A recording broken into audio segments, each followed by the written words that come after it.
and thank you for your wonderful hospitality to all of us, my delegation.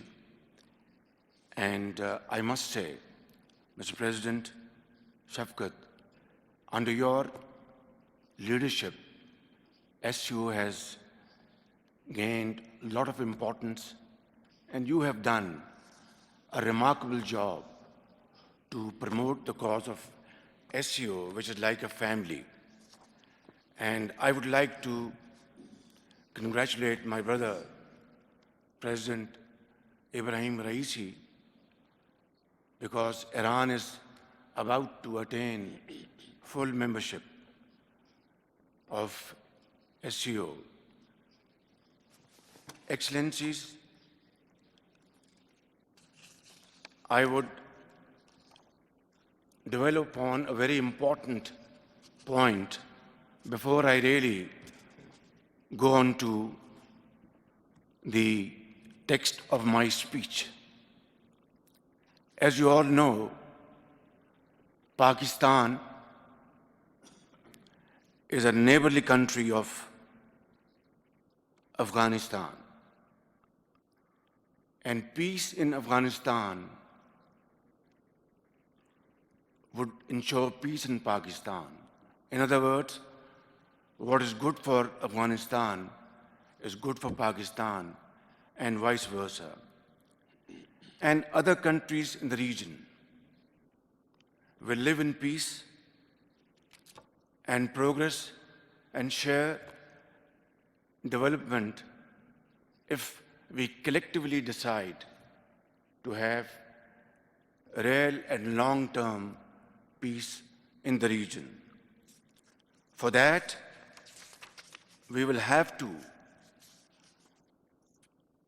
work together to support all good initiatives in Afghanistan for the good of people of Afghanistan in terms of education, health, jobs, opportunities, industry, agriculture, and all other related works for mankind.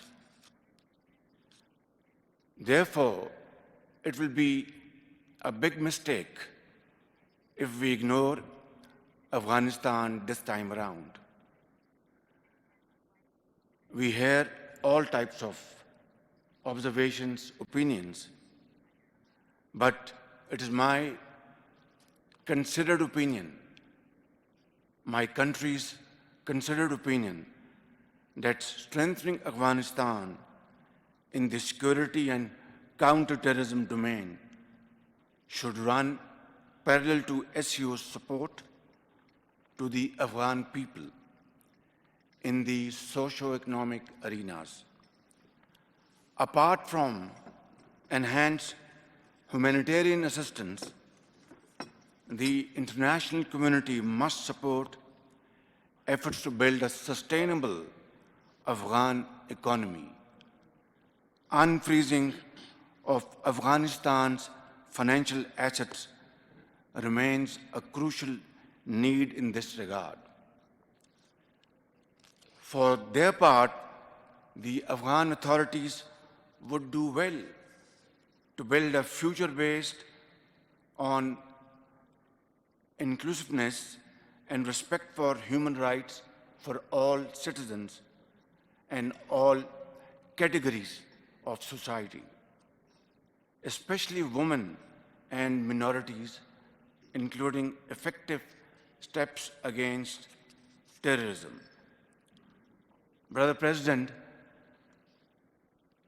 Pakistan has been a victim of terrorism itself.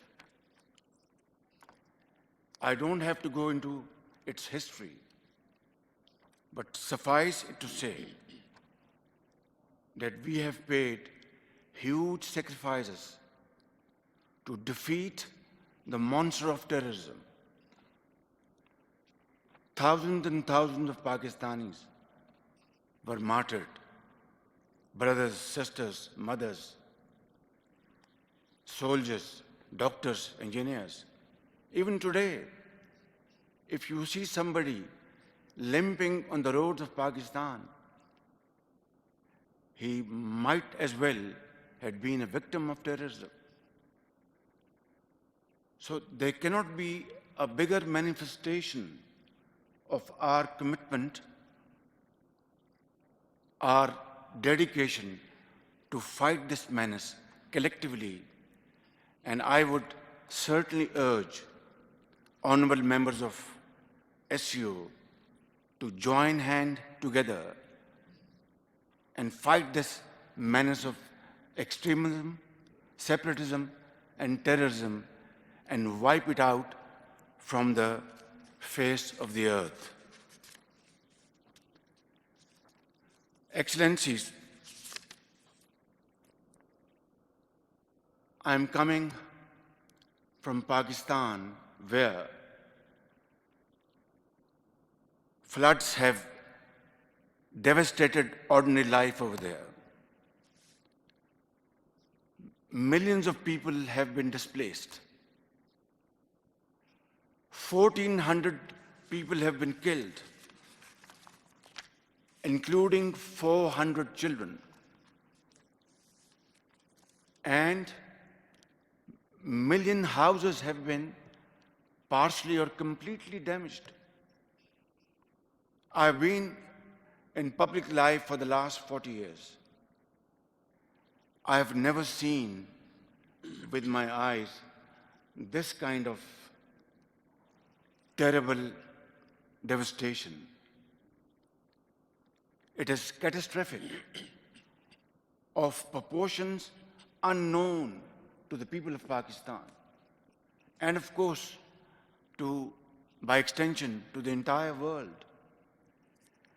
We are very grateful to honorable members sitting on this table who have come to our help at this time of dire need, when millions of people are living under open skies,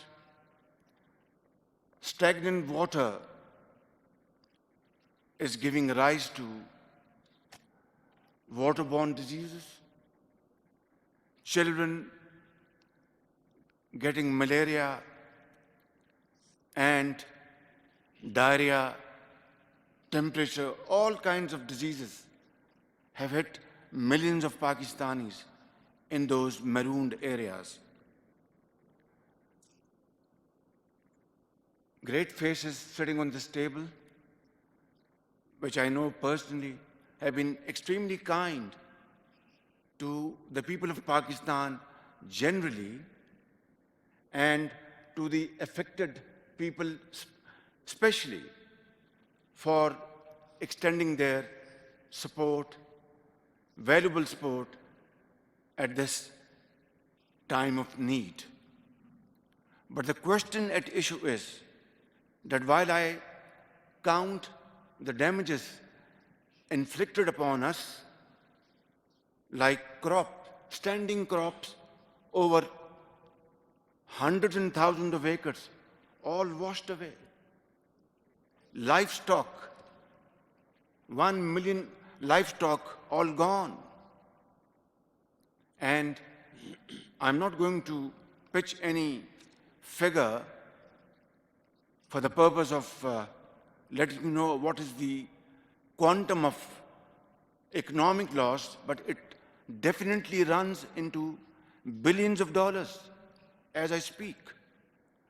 By the grace of God and with Allah's help and your support, we will fight it out, inshallah, and we will be over the hump soon, one day soon. But the question at issue is that while the President, my brother Shafqat, has spoken about climate change, these devastating floods in Pakistan are most definitely climate change induced. It is a result of climate change.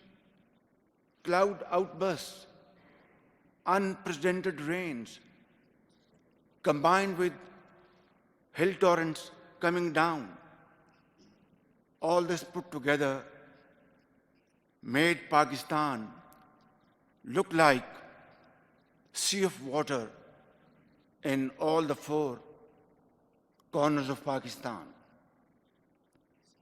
We are going to stand on our own feet, but the point at issue is, will this be the last time a country is going to be victim of this devastation? Or, God forbid, others will also become victim of this tragedy. That is the point at issue. And this is where I would appeal to all of you and request to all of you earnestly that let SCO stand up and build a wall against this menace.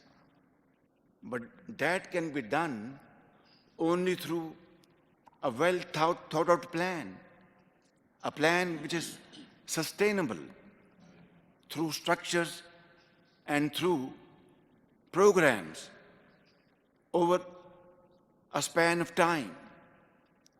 Because today, this injustice has befallen upon us. Our carbon emission is less than 1%. Yet, nature, destiny had this in store for us. But I think I want to be very honest and straight and very humbly request that let's, at this forum, make a plan to save our future generations. Excellencies,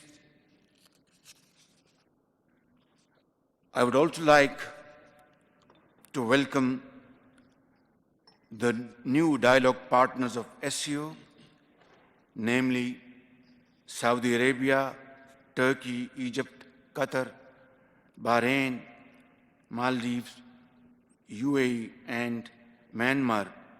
We also support the request by Belarus for full membership of SCO. Inclusion of these friendly countries into the SCO family would further strengthen the organization.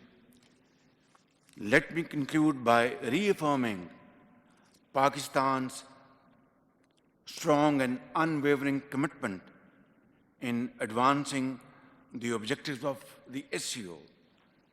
And most definitely I will join my voice with the voices here that let's start a very robust connectivity plan.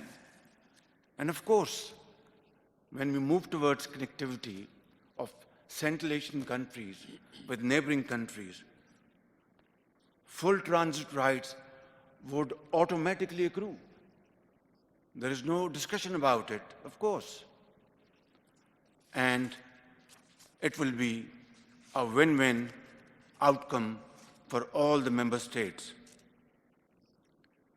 I think this is the time to act and act now. Thank you very much.